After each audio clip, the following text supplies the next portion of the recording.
Don't allow yourself to be controlled by these 5 things. Many people spend their life at the mercy of circumstances, living at the mercy of what happens to them, living at the mercy of other people, not living in the present because they are stuck in the prison of their past. If you want to live a great life, don't allow yourself to be controlled by any of these things. Number 1, your past. Number 2, other people's opinions and judgments. Number 3, limited beliefs you project on yourself. Number 4, relationships. And number 5, money. Number 1, don't allow your past to control your present or your future life. Whatever happened, you must let it go. Leave the pain of your past behind so it cannot ruin your future. Leave the darkness of your past behind so it cannot block the light of your bright future. Your past is gone. Whatever happened, whether unjust, cruel, harsh, whatever the case, reliving the events will never do you any good. If someone did you wrong, the only way you can win is if you let go and move on. If you live in hate, they win. If you live in the victim story, they win. If you want to win, you must focus on building your future and start right now. Release that weight from your back so you can be free. Don't allow events from the past which are now gone to ruin this moment, which is perfect. This moment, which is now to enjoy, which is ready for you to live fully. Number 2, don't allow other people's opinions and judgments to control the direction of your life. The need to fit in and feel wanted can cause you to travel down paths you don't want to travel. People pleasing is a curse that should be avoided at all costs. Before you do anything, ask yourself, am I doing this because I want to do it? Or because of my fear of judgment from others if I don't? You were born unique for a reason. You were born to stand out, to be appreciated and loved for who you are. Don't dim your light so you fit into the dull background of other people's lives. Shine bright as you are. Those who really care for you will see that light and shine with you.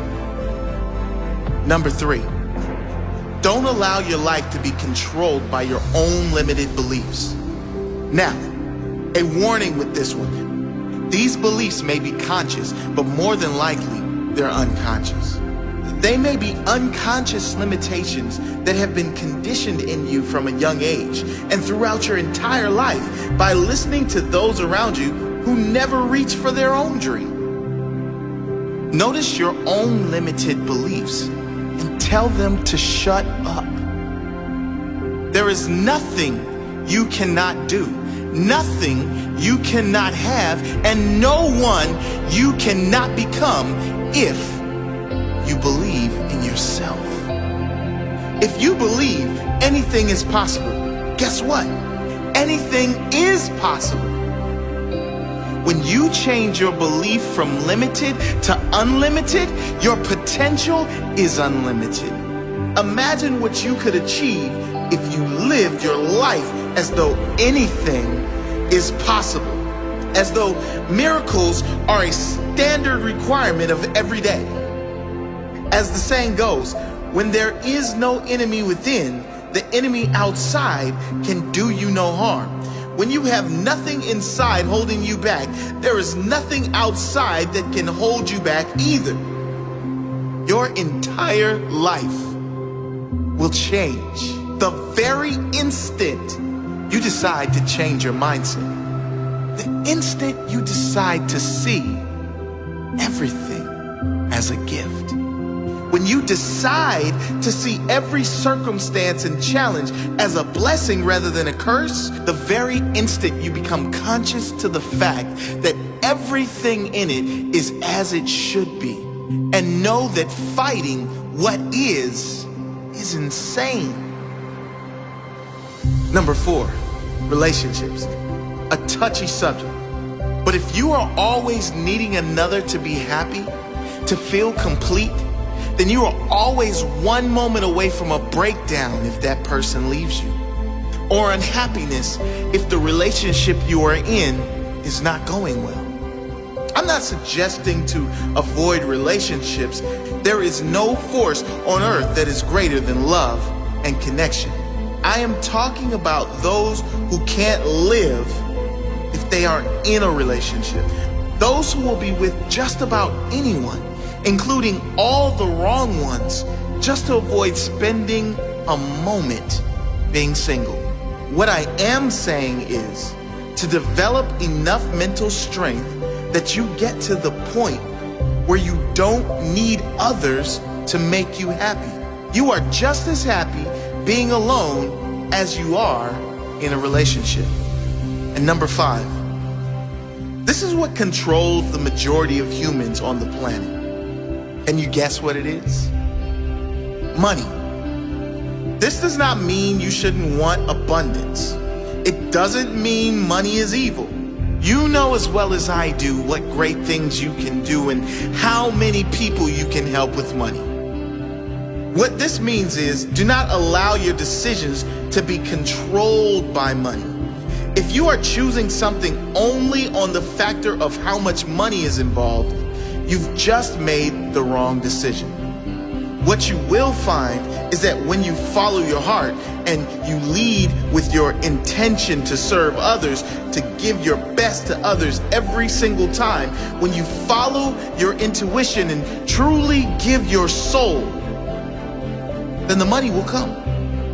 And it will come in far greater amounts than if you simply chase money for the sake of chasing money. So challenge yourself to live the life you want to live, free from being controlled by anything. Find your freedom. Live fully.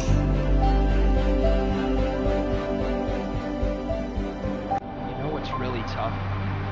Loving people for who they are. Not who we want them to be. Not who we think they can be. But loving them exactly as they are today. It's tough because we have our own expectations by which we measure others. We focus so much on whether the other person is meeting our standards that we forget to love them for being uniquely flawed and evolving, just like ourselves, perhaps at a different pace, in a different place. But when we actually succeed, when we love someone for who they are, we see how quickly they transform into the greatest, most inspired version of themselves. You see, the truth is that we don't know a thing about the silent battles fought by those we admire. Battles that are perhaps compensated by the very bravado we respect. We do not see the pain hidden behind their smile. We don't see the suffering and loss they've endured. But more importantly, we do not know what wisdom is hidden in the hearts of those who go unnoticed. Recognizing this humanizes our role models, flattens our egos, and gives us reason to treat every person with compassion and kindness. The most broken people have taught me more about life than some teachers ever could. They taught me hope. Now, one of my favorite things to do is give that hope to others. To understand their fears and assure them that their dreams are much more powerful than their demons. To dissolve their insecurities and remind them that they don't have to have it all figured out in order to move forward. These things are my favorite, not because I have more to share than anyone else, but because it is so often that I myself need to hear the words I speak. By offering hope to others, I develop hope for myself. See, the reality is that no matter how insightful someone may seem, they are equally clueless. Enlightenment begins here, with the sobering reminder that there are no masters in life, only helpers. So be a helper, inspire someone, empower their soul. Awakening to this journey is the treasure. It is the only treasure. Because cemeteries are not just where we bury those who have passed, but also where we entomb the treasures of our future. Think for a moment of all the untapped wisdom and love Think of all the books that will never be written, hugs that will never be given, and dreams that will never come to light. In this light, the cemetery is the most valuable place on earth, for it is here where our regrets come to rest. Think of this when that voice in your head says you're not good enough or convinces you to start tomorrow instead of today. Think of this when you're holding a grudge. Think of how fortunate you are to have another day to share your gifts with the world. If for no other reason, think of this. Be humbled by this before you do the things you wish. I assure you, if you think as often as you should, you'll never postpone another day. So think, and spend every ounce of your life in the passionate pursuit of that which moves your soul. Let your treasure be known.